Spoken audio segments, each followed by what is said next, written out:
So you want to become a videographer, or even just a creative dealing with everything. I'm guessing you either want to be traveling the world, being praised for your work, or just genuinely want to create cinematic stories. Well, I got news for you.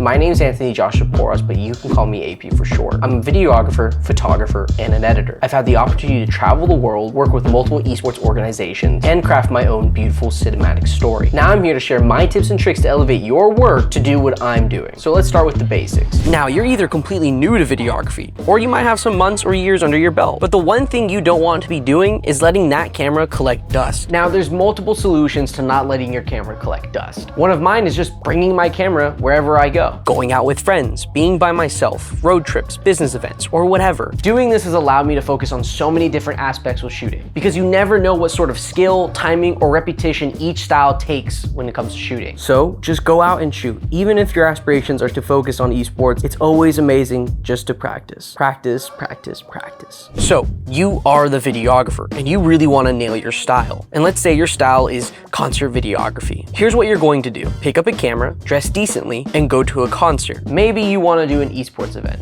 Pick up a camera, dress decently, and go to an esports event. But I didn't get a media pass, so I can't bring my camera. I'm not even getting paid for it, so why should I even shoot?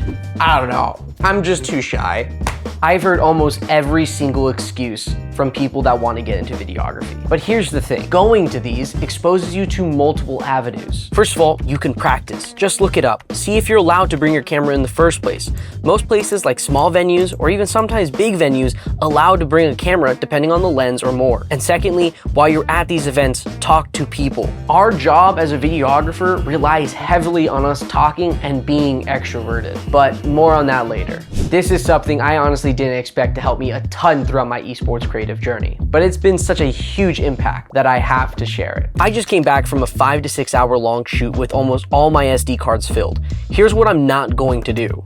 Take those SD cards, dump it into my computer, and call it a day. What I should do is take those SD cards, properly organize and sort my footage, then dump them into the respective folders for proper organization.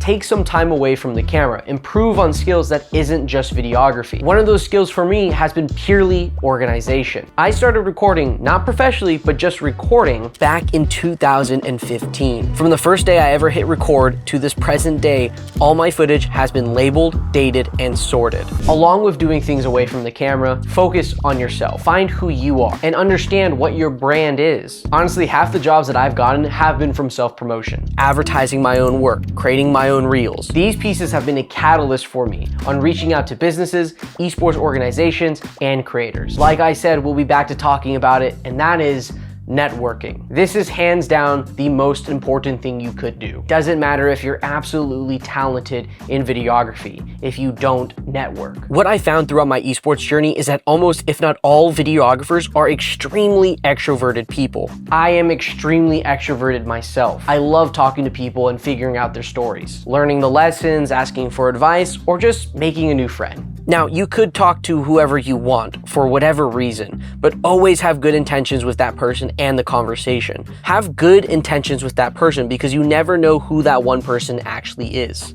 The possibilities are endless on who knows who and who needs what. That person could be your next foot in the door to your next esports job. They could be another social media number in your ongoing brand account. Maybe that person can lead you to your next step in creativity. These are my 5 tips to getting to videography. This is for esports, small businesses, real estate, anything. As long as you can take 1 or 2 of these and really focus on them, you'll land your next chapter in life sooner than you think.